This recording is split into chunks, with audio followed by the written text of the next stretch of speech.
Olá! Nós da Bethel Church desejamos que essa palavra seja de grande bênção para a sua vida. Muito bem, pegue suas Bíblias e abram em 2 Coríntios capítulo 1. Vou tomar alguns minutos para definir para onde estamos indo. Vamos começar a tocar no que eu pessoalmente acho que talvez seja a história mais importante do Velho Testamento e uma das 2 ou 3 mais importantes de toda a Bíblia. Paulo fez uma declaração sobre o Velho Testamento. Ele disse: essas coisas foram escritas nos tempos antigos para nossa instrução. A história de Israel saindo do Egito e indo para a Terra Prometida é a história que veremos hoje. Essa história é um decreto profético muito forte, um convite para que você e eu entremos plenamente no projeto de Deus para nossas vidas. Por natureza, somos um povo de promessa. Eu sei que deveria ser uma mensagem de Natal, porque é Natal. Jesus é o prometido e Ele é a terra prometida. E é Natal. Muito bem, vamos seguir. Sim, eu me sinto festivo ao dizer isso, eu me sinto festivo. Todos nós temos uma ambição. Quer percebamos ou não, fomos criados para estar diante do Senhor e ouvi-lo dizer: muito bem, servo bom e fiel. A fidelidade é medida pelo que você faz com a promessa. A fidelidade de um crente é evidenciada, comprovada, ilustrada, modelada pelo que fizemos com as suas promessas. Há um descuido na teologia que diz: o que Deus quer que queira que aconteça, vai acontecer. Muitas vezes eu ouço as pessoas dizerem: bem, se Deus quer que aconteça, vai acontecer. Isso não é verdade. A Bíblia diz: Deus não quer que ninguém pereça, mas as pessoas estão perecendo. Há 2 aspectos da vontade de Deus. Não quero enfatizar demais o nosso papel, mas também não quero enfatizar de menos o nosso papel. É difícil encontrar um equilíbrio adequado. Deixe-me tentar. A Bíblia deixa claro que algumas coisas que Deus quer que aconteça acontecerão sem a sua obediência, sem que você concorde. Não acredito nisso. Não importa, isso vai acontecer. Por exemplo, Jesus vai voltar. Você pode voltar sim ou não, não importa. Ele virá. Ele não está esperando por sua aprovação. Mas há outros aspectos de sua vontade que dependem totalmente da nossa cooperação. Não entender isso faz com que vivamos em um estilo de vida inferior e depois culpemos a soberania de Deus porque tudo não aconteceu como nós pensamos que deveria acontecer. Culpamos a sabedoria de Deus por muitas coisas que são resultado de cristãos anêmicos e incrédulos. Israel, como nação, recebeu uma promessa. Havia talvez havia 2 milhões de israelitas mantidos em cativeiro como escravos no Egito quando foram liberados.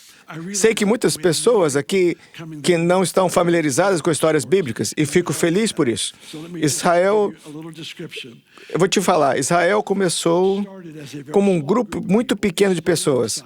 Explodiu em tamanho, foi muito abençoado no Egito, ficou muito poderoso, mas eles eram uma ameaça ao sistema político de lá. E eles acabaram escravizando Israel dentro da nação. Talvez cerca de 2 milhões de pessoas tinham sido escravizados. E Deus levantou Moisés para tirá-los do Egito e levá-los à sua herança, uma terra prometida. A terra prometida era uma terra ocupada por outras nações. Essas nações sacrificavam crianças em altares, eles estavam envolvidos nas práticas mais horríveis já praticadas pela humanidade. E Deus queria expulsar esse mal e dar as cidades que eles construíram, as colheitas que plantaram, os vinheiros, os pomares que plantaram, o gado que criaram. Queria dar tudo isso como herança ao seu próprio povo. Então, ele deu isso como uma promessa. Veremos a história daqui a pouco.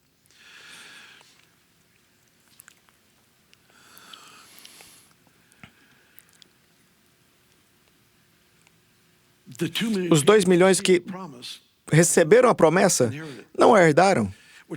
Isso nos diz que Deus pode lhe dar uma promessa que você nunca verá cumprida, mas não é culpa dele. O que acontece é que a incredulidade é resultado do medo.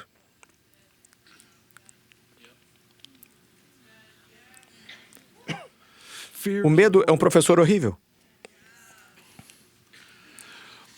O problema do medo é o seguinte: o medo e a humildade nunca trabalham juntos. Medo e a humilhação, sim. E a loucura do medo e da humilhação é que as pessoas interpretam isso como humildade. Porque elas pensam menos de si mesmas, elas não têm mais a esperança que tinham antes. E essa posição abatida é traduzida como uma postura submissa diante de Deus. O medo se disfarça de sabedoria. Sempre que pegamos uma disfunção em nossa vida e lhe damos um nome virtuoso, damos permissão para que ela permaneça. Quando o medo dita o que uma pessoa faz com as suas escolhas. Israel, ao entrar na terra das promessas, está cheio de gigantes, cheio de exércitos superiores. Eles acham que é sabedoria não buscar o que Deus havia prometido, pois veem os exércitos são muito maiores do que eles. Para eles, a conclusão foi: é sábio ficarmos parados. Teria sido melhor se não tivéssemos saído do Egito em primeiro lugar. Pelo menos podemos comer lá. Alho, seja lá o que fosse que eles comiam. Eles esqueceram rapidamente o que era. E parecia bom para eles. E eles se moveram naquilo que eles acharam que era sabedoria, mas era ditado pelo medo. Sabe, a promessa nos levou ali. Onde você está indo em sua vida que a promessa não te levou?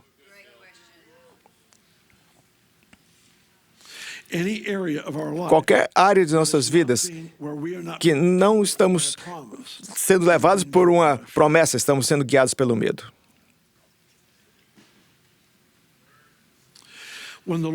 Quando o Senhor nos faz uma promessa, Ele vai ao nosso futuro, vê para onde está nos levando e volta para nós com uma palavra que será necessária para chegarmos lá.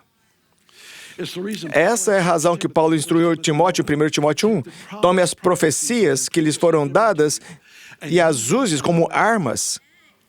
Use-as como armas. O que me diz o seguinte: quando Deus me faz uma promessa, isso não significa que ela virá rápida e fácil. Haverá um conflito entre o agora e o cumprimento da promessa. E há muitos crentes que conhecem apenas uma metade do avanço cristão. Ele só conhece a metade do receber do Senhor, mas não conhece a metade do apropriar, de tomar por força. Há 2 maneiras de avançar no reino. Uma é receber como uma criança.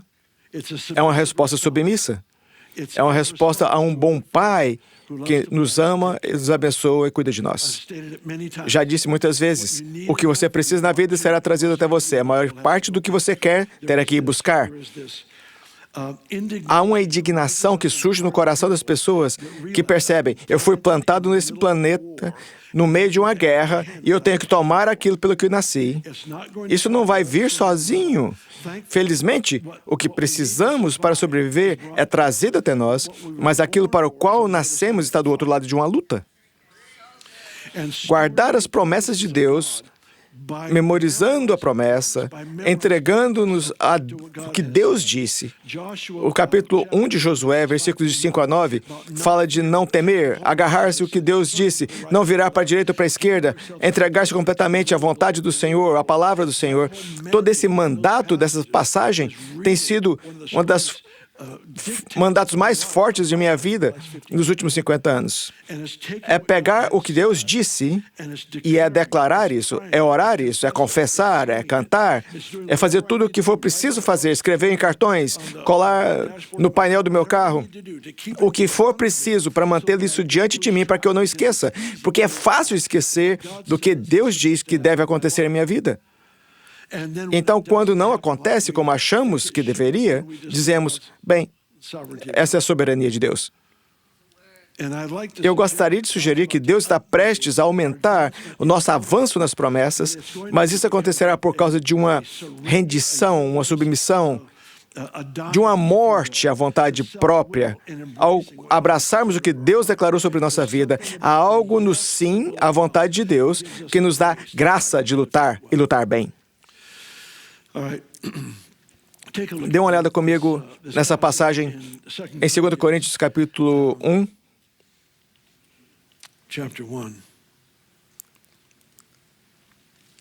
Versículo 20.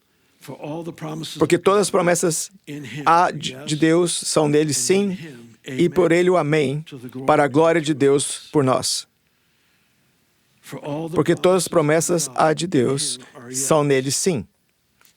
O versículo anterior diz: o que lhes foi pregado por nós não foi sim e não, mas nele sim. O que está dizendo? Quando eles chegaram e pregaram o Evangelho, digamos que hoje pregamos o Evangelho do Reino de Deus a todos aqui. Esse Evangelho não é pregado com sim ou não. Ele não quer dizer que é um talvez. Está dado como sim absoluto. Esse é o propósito de Deus, essa é a sua determinação, esse é o seu compromisso com você, esse é o compromisso comigo. É um absoluto sim, não é talvez. E então ele continua e diz: essas promessas lhes foi dada é sim em Cristo, e o amém é dado por nós para a glória de Deus. Agora pense sobre isso. Há mais de 7.700 promessas de Deus na Bíblia. Um amigo meu, Dick Mills, memorizou cada uma delas em várias traduções, só porque ele podia. Tantas promessas. São muitas promessas para guardar. Às vezes você estará lendo a Bíblia, às vezes você ouvirá um testemunho, às vezes um profeta o chamará. Isso pode acontecer de muitas maneiras. Quando a promessa do Senhor parece ter vida própria, algo surge, um entusiasmo, a fé, algo é ativado em seu coração quando você vê essa promessa do Senhor. O que fazemos com esse momento, muitas vezes determina o resultado final. A Bíblia diz em Hebreus 4 que Israel não entrou no descanso de Deus, não entrou na promessa de Deus. Ouça com atenção, porque eles não juntaram a palavra que ouviram com a fé. Eles ouviram a palavra do Senhor e não a juntaram com fé. Eles ouviram a palavra do Senhor e a juntaram com medo e disseram: há gigantes na terra. Eles ouviram a palavra do Senhor e disseram: espere um minuto, isso não pode ser possível que seja a vontade de Deus para a nossa vida, porque veja, olha a nossa condição, veja o que está acontecendo. Não há nenhuma maneira que derrotamos esse tipo de inimigo. E muitas vezes o medo se torna nosso professor e nos confortamos com o medo porque ele nos afasta do risco que nos intimida e assusta. E aqui ele diz: as promessas de Deus, nele são sim, e nele o amém é dado por nós para a glória de Deus. Qual é o ponto? Deus declara a promessa, mas está esperando a concordância humana. Você precisa entender isso. Deus pode fazer tudo sozinho, melhor do que todos nós juntos. Não é isso aí que ele está procurando. Ele planejou que sua vontade fosse feita por meio de acordo humano. Eu não estou dizendo que controlamos Deus, não estou dizendo que Ele nos presta contas. Estou dizendo que esse é o seu coração desde o início. Ele criou Adão e Eva, colocou num jardim e disse: sejam fecundos, multiplicai e subjeitai a terra. Colocou num lugar de colaboração com Ele para que a sua vontade e seus propósitos pudessem ser realizados em todo o planeta. Quando Jesus ressuscitou dos mortos, ele veio com as chaves da autoridade, entregou aos seus discípulos e disse: agora façam o que eu lhes designei, discípulos e as nações. É hora de recuperar o planeta. Qual é a vontade de Deus? Assim na terra como é no céu. Qual é a vontade de Deus? Derramarei o meu espírito sobre toda a carne. Ele não disse uma representação simbólica de cada tribo. Qual é a vontade de Deus? E a glória do Senhor encherá a terra como a água cobre o mar. Veja, o design, o plano do Senhor é muito mais grandioso do que cada um de nós poderia imaginar e ser capaz de explicar. Na maioria das vezes, como corpo de Cristo, temos muito mais fé no retorno do Senhor do que no poder do Evangelho. Se nossa fé é no poder do Evangelho, não esperaríamos que Jesus voltasse para nos resgatar, mas seria o toque final de uma igreja vitoriosa. O Evangelho é suficiente para transformar a vida de uma pessoa, portanto, é suficiente para transformar uma família, portanto, é suficiente para transformar uma cidade, portanto, é suficiente para transformar uma nação. O ponto é que o poder do Evangelho é suficiente. Ele não está voltando para morrer novamente, para melhorar o que é possível em nossa vida. A cruz é suficiente. Agora, nisso está a promessa de Deus de que viveremos uma vida plena. Não é uma vida plena no sentido de barcos, aviões e mansões. Não estou falando disso. Estou falando sobre aquilo para o qual nascemos. A Terra Prometida é uma representação do fato de que estamos entrando plenamente naquilo para o qual nascemos, a razão de que estamos vivos. Você sabia que fomos criados para trabalhar, mas que o trabalho não deveria vir de um resultado de estresse? Fomos projetados para criar, fomos projetados para ser produtivos. Tudo sobre essa jornada de Deus e seu povo era que Ele os estava levando a um lugar de produtividade, de frutificação, de acréscimo, que seu trabalho seria dado por Deus e teria um efeito nas nações vizinhas.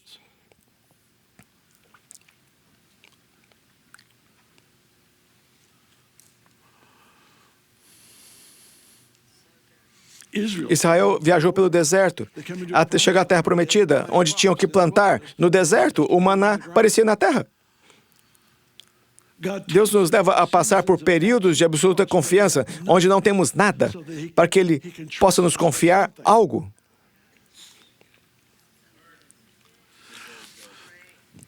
A medida do que Ele pode nos confiar é determinada pelo nosso nível de confiança nele.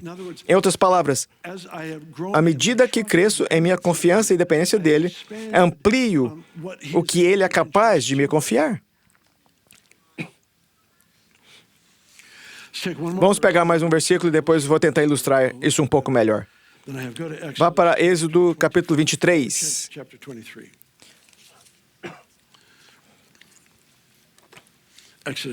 Êxodo capítulo 23. Vou falar com você 3 vezes nas próximas 4 semanas, contando com hoje. Isso me deixa feliz. Acho que vou insistir nesse assunto. Vou continuar chutando esse cavalo morto até que ele volte à vida.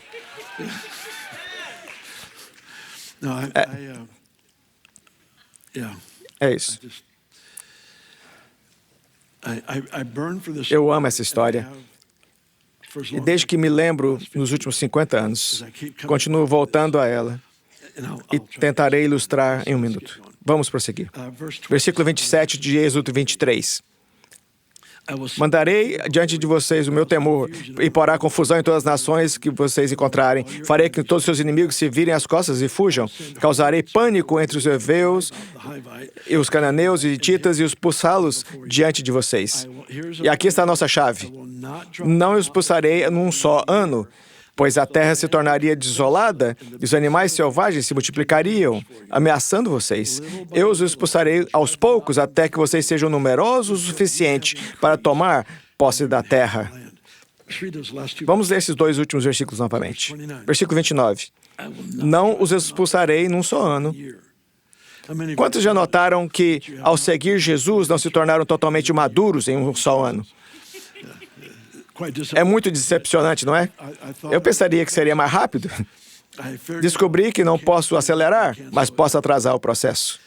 Versículo 29. Não os expulsarei num só ano, pois a terra se tornaria desolada e os animais selvagens se multiplicariam, ameaçando vocês. Os expulsarei aos poucos até que vocês sejam numerosos o suficiente para tomar posse da terra. Qual é o ponto? É que eu não vou expulsar um povo de uma cidade que vocês não estão preparados para ocupar. Agora pense nisso, porque tudo isso foi escrito para a nossa instrução. Vou ilustrar, se possível. Esse aqui é o Egito. Não parece, mas acredite ser. E temos 2 milhões de israelitas que estão em cativeiro, prisioneiros, escravos no Egito. Longa história, eles são libertos, o faraó quer que eles saiam de sua vista, receberam instruções de pegar um cordeiro, sacrificá-lo, tirar o sangue e colocar sobre o ombreiro da porta, a porta de sua casa. Ao fazerem isso, foram libertados e sob a liderança de Moisés, ele os levou para fora, rumo à Terra Prometida. A primeira coisa que eles encontram foi um corpo de água chamado Mar Vermelho. Li recentemente que há partes do Mar Vermelho que tem até 900 pés de profundidade, se pode imaginar isso. Eles chegaram a esse corpo de água e não sabiam o que fazer para chegar do outro lado. O pior é que agora eles veem Faraó, mudou de ideia, está vindo com os exércitos atrás deles para matá-los. Então vem o Faraó vindo de cá, tem uma barreira do outro lado, e Moisés estende sua vara, a água se separa e o chão fica instantaneamente seco. E eles atravessam. Eu estou convencido de que eles não teriam atravessado por 2 paredes de água se não houvesse o faraó e seus exércitos atrás deles, motivando-os a buscar o Senhor. E assim eles buscaram o Senhor. Eles estavam altamente motivados a viver um estilo de vida de risco. E atravessaram. É incrível que o Senhor usará para nos levar a responder e descobrir que Ele é bom. Assim eles atravessaram, chegaram em terra seca, e do outro lado o exército do faraó veio, logo atrás deles, a água voltou e os destruiu a todos. Isso é chamado por Paulo de o batismo de Moisés. O que temos aqui? Temos o sangue do Cordeiro, que liberta do cativeiro.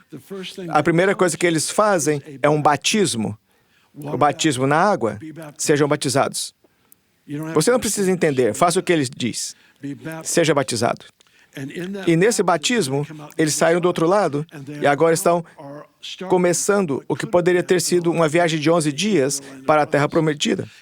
Acabou sendo 40 anos por causa da sua rebelião. E a rebelião foi medida, ouça, a rebelião foi medida por sua falta de vontade de juntar à fé a palavra que Deus lhes deu. Lembre-se, nossa fidelidade é vista pelo que fazemos com as suas promessas.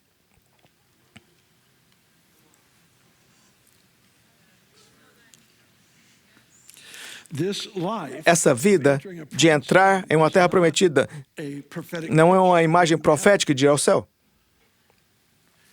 É uma imagem de viver um estilo de vida do reino nessa terra, nesse corpo, como seres humanos limitados e restritos como somos, vivendo o estilo de vida do reino que Jesus modelou para nós. Jesus é o prometido, nós sabemos disso, mas Ele nos mostrou nossa herança.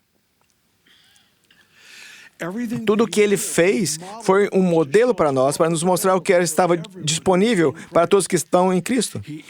Ele ilustra a herança, Ele ilustrou que Ele é a pessoa chamada de terra prometida. Quando você tem um vizinho que vive sob um tormento e você se sente responsável e preocupado com ele, e você vê a angústia que ele vive, e você se propõe a buscar o Senhor para uma unção, para ver vitória, e você jejua e clama a Deus, e lê a Bíblia, estuda e medita, você especificamente ora por aquele vizinho, passa tempo orando por ele, e você vê Deus curá-lo e trazer a uma mente sã. Adivinhe, você recebeu sua herança. A unção para libertar os cativos faz parte da sua herança. Ela deve ser buscada. Nem sempre é trazida até você e colocada em seu colo. Felizmente, há algumas coisas que vêm dessa forma, mas muitas coisas pelas quais ansiamos precisam ser buscadas. Israel agora passa por esse batismo na água e chega, antes de entrar na Terra Prometida, a um rio. O Espírito Santo é mencionado como um rio em João capítulo 7. Eu gostaria de sugerir que eles tenham que passar um segundo batismo. E esse segundo batismo é um corpo de água não parada, mas é um rio. É um batismo no Espírito. Essas coisas foram escritas para nós, para nossa instrução. Deus está tentando nos dar um insight dos princípios e processos que passamos para cumprir plenamente o nosso design. Porque fomos criados, porque estamos vivos, porque Ele nos permitiu viver um tempo como esse. Eles chegam a esse segundo corpo de água. 2,5 tribos vivem do lado do deserto, porque é a terra adequada para o seu dom, para o seu chamado, porque eles achavam que deveriam fazer. Eles eram bons com gado, criavam gado e a terra era perfeitamente adequada.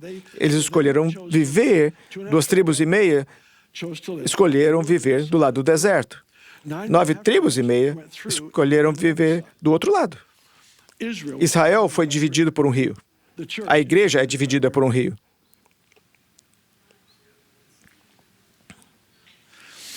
O corpo de Cristo tem pessoas vivendo em ambos lados desse rio chamado Espírito Santo. Ambos foram obrigados a ir à guerra e a lutar pelos outros que estavam do outro lado do rio. Não lhes foi permitido montar seus próprios acampamentos, seu propósito, sua independência. Foi-lhes exigido que lutassem uns pelos outros. E aqui está Israel. Eles chegam às margens desse rio e as águas se separam mais uma vez e eles atravessam para o que é chamado Terra Prometida. O que acontece com muitos crentes é que passamos por esse batismo, um batismo do Espírito Santo. Falamos nas línguas, oramos em línguas, e que nunca é demais enfatizar, é um dom glorioso que Deus nos concede para dar força e fazer orações eficazes e poderosas. Mas muitos cristãos chegam a esse lado do batismo e passam a vida inteira às margens do rio, orando em línguas, sem perceber que esse batismo lhes deu acesso a uma herança, a um território. Não era só para me consolar, era para que eu fosse consolado, para que eu tivesse a confiança e a fé necessários para receber a unção para libertar os doentes, uma unção que restaura famílias, a unção que cria empresas que prosperam e abençoam comunidades. Essa unção que Deus nos deu, Ele nos dá acesso a essas coisas por meio da promessa. E a Bíblia está cheia dessas coisas. Do começo ao fim, página após página. Porque Ele é um bom Pai. E esse batismo, segundo batismo, esse batismo do Espírito Santo, está nos posicionando para nos possamos ver o que podemos alcançar em nossa vida. Para o que eu nasci, para o que eu fui criado. Há muitas pessoas que têm grande unção evangelística, mas eles já não têm o dom de cura.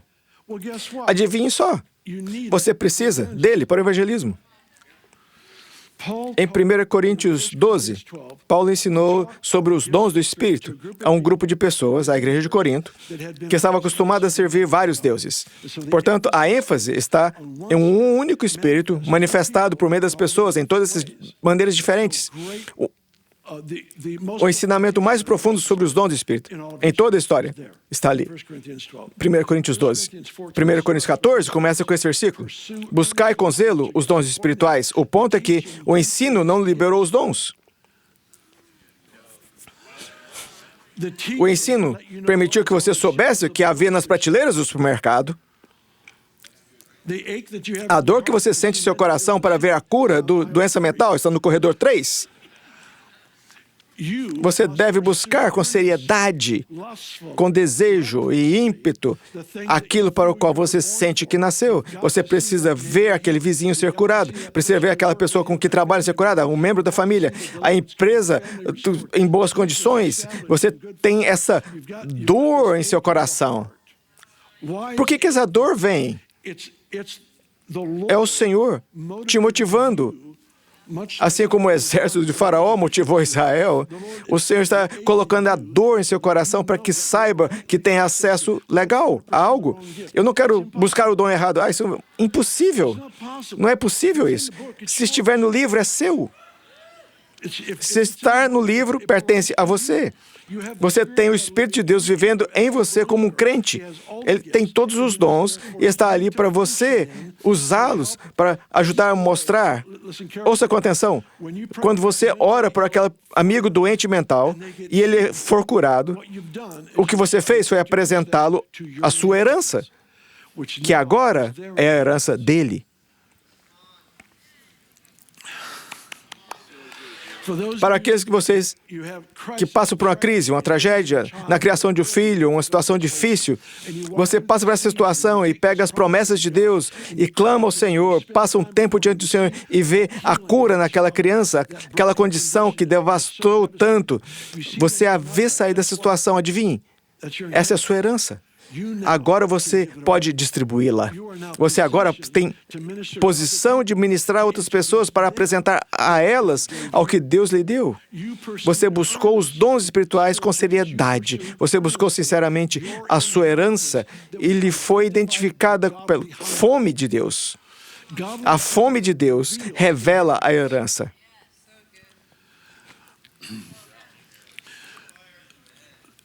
Fome de Deus. Essa é a razão pela qual Jesus diz 4 vezes em 3 capítulos: tudo que pedirem, eu lhes darei. E ele está reconhecendo, o Pai vai despertar em você uma paixão por algo. Isso pode parecer algo irracional, pode não estar em sua linhagem familiar, talvez nunca tenha visto isso antes, mas algo será despertado em você que corresponderá a uma promessa que Deus fez. E o que foi despertado em você é correspondido por um Pai que diz: tudo que você pedir, eu lhe darei. Nossa fidelidade é medida pelo que fazemos com as promessas de Deus. E todo esse conceito da terra prometida é encontrado na pessoa de Jesus. Isso faz sentido? Ele é a teologia perfeita.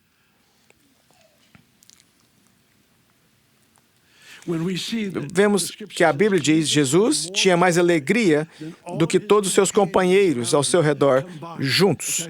Isso é o que a Bíblia diz. Ele tem mais alegria do que todos ao seu redor juntos. Esse não é o Jesus que nós vemos nos filmes.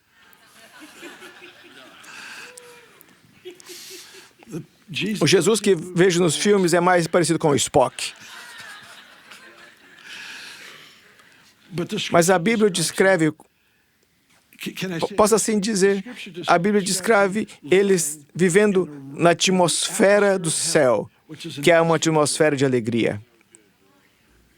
Ele recebeu uma promessa, ele viveu na realidade dessa promessa. Mesmo antes da cruz, ele vive na realidade dessa promessa. E ele está ilustrando o que nós temos direito legal de desejar. Mas é sábio perceber que eu tenho a capacidade de desejar, perseguir, sonhar e orar por um grande romper. Mas também preciso de sabedoria para saber, na maioria das vezes, é pouco a pouco, é um avanço progressivo em todas as coisas do reino. Não sei se isso faz sentido para você. Deixe-me colocar dessa forma. A igreja, no livro de Atos, são 50 dias entre a morte e a ressurreição de Cristo e Pentecostes. O Pentecostes é o grande derramamento do Espírito Santo. Jesus apareceu por muitos por 40 dias, o que deixou mais 10 dias. Por 10 dias, os 120 passaram tempo juntos, orando, buscando a Deus. Esse era um grupo de pessoas, os 11 discípulos restantes, que não conseguiam se afastar 5 metros de Jesus sem competir uns com os outros e discutir quem era o maior. Quando você tem agora 120 deles em uma sala de oração juntos por 10 dias, quando diz eles eram unânimes, você já vê o primeiro milagre. É o primeiro milagre. Imagine, 120 deles em uma sala, eles estão orando juntos por 10 dias. Eles tinham que resolver algumas coisas. Tinham de resolver algumas coisas, porque todos eles se acharam que eram melhores uns dos outros. E chegaram nesse lugar de humildade, ternura e quebrantamento. Jesus havia ressuscitado. E eles oraram. E foram fiéis por 10 dias. E o ponto alto desses 10 dias é que um avanço explosivo que Deus trouxe no dia de Pentecostes. A vida cristã é fidelidade. Fidelidade, fidelidade, fidelidade, coroada por um avanço explosivo, seguido de fidelidade, fidelidade, fidelidade, coroada por um toque explosivo de Deus. Todos nós queremos o toque explosivo. É a fidelidade que nos prepara.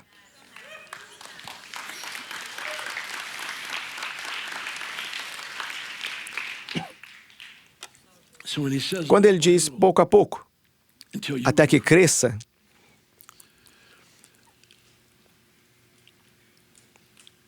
Está descrevendo um povo que se torna maduro o suficiente para administrar bem a herança.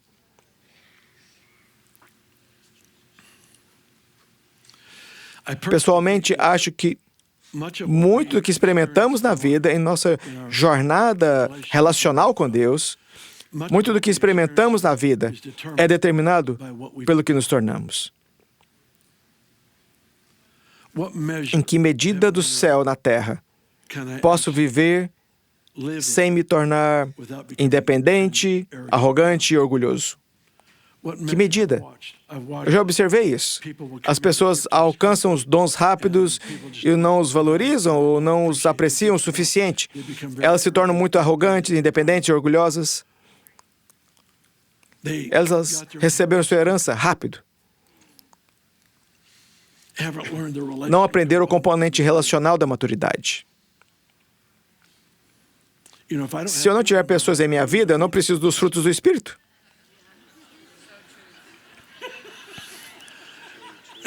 E a parte mais assustadora dessa equação é que posso pensar que eu tenho os frutos do Espírito se não houver ninguém próximo de mim em minha vida. Eu posso viver sob a ilusão de que eu tenho tudo sob controle, quando na verdade não. Por isso ele diz, vou levá-los pouco a pouco até que cresçam. Posso dizer assim, até que seu mundo interior se torne maior do que o seu mundo exterior. Sua jornada interior, seu relacionamento com o Senhor se torne mais forte e estabelecido do que todas as coisas que você deseja ver acontecer em sua vida. Quando isso cresce, quando isso aumenta, ele pode nos confiar mais.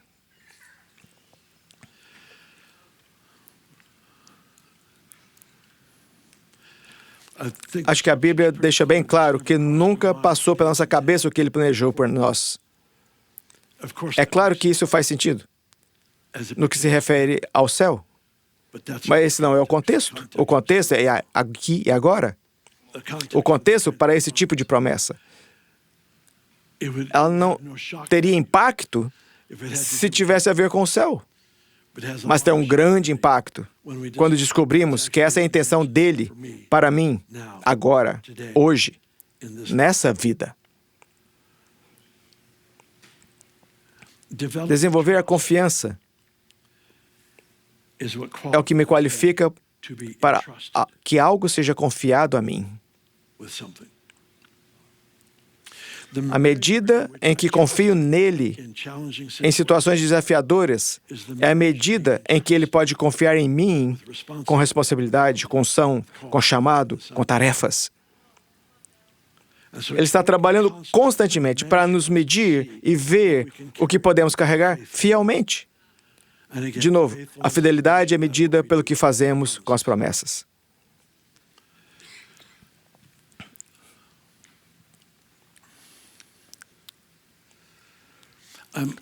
Eu espero que o Espírito Santo te incomode a cada um de vocês. É um presente. Eu estou orando por isso. Como o Chris diria, eu recebo assim, para mim. Falando sério.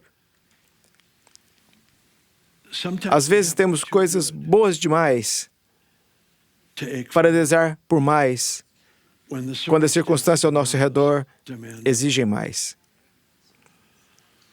E não é até que eu seja incomodado, levado do meu lugar de satisfação para um lugar de fome pelo mais que Deus planejou. Eu oro para que todos aqui, todos em nossa família online, para que haja uma visitação real. Deus, eu oro por uma visitação do Deus da promessa. Que de alguma forma nos tornemos prisioneiros. Eu costumava assinar minhas cartas um prisioneiro, agora não escrevemos mais cartas. Eu costumava assinar minhas cartas um prisioneiro da promessa. Deus, que o Senhor nos aprisione com as promessas. Que sejamos cativados por seu coração de promessas sobre nossas vidas, nossas famílias, nossa igreja, esse movimento. Que sejamos possuídos pela promessa de uma forma que nunca fomos antes. Peço isso em nome de Jesus. Antes de encerrar, Gostaria de perguntar se há alguém aqui que diria: eu não sei o que é ser perdoado de pecados por Deus. Não sei o que é ter o Espírito Santo me transformando de dentro para fora, onde Ele passa a residir em mim e me torna uma pessoa diferente. Não sei o que é acordar pela manhã com um propósito e um senso de promessa, mas quero isso. Eu quero seguir esse Jesus. Se é você, se há alguém aqui que diga: esse sou eu quero seguir Jesus, você não sabe o que é ter um relacionamento com Ele, mas você quer, vou pedir que levante a mão onde está. Quero ter certeza disso. Mais alguém? Escreva no chat se é você. Senhor, nós te damos graças por isso. Mais um. Você pode escrever no chat: eu quero Jesus. Eu vou pedir para que fique de pé. Mais uma pessoa aqui. Eu quero te pedir que fique de pé comigo. Por favor, espere por um momento. Nos ajude, se você ter paciência por um momento. Quem vai concluir? A Leslie vai concluir. Espere por um momento. Quero pedir todos esses que levantaram a sua mão ou escreveram no chat. Nós temos pessoas que nós confiamos que querem orar com você. E você terá um encontro com o Senhor que vai mudar tudo em sua vida. Eu vou te pedir que você venha aqui à frente. Nosso time de oração também venha. Isso vai nos ajudar a concluir esse momento.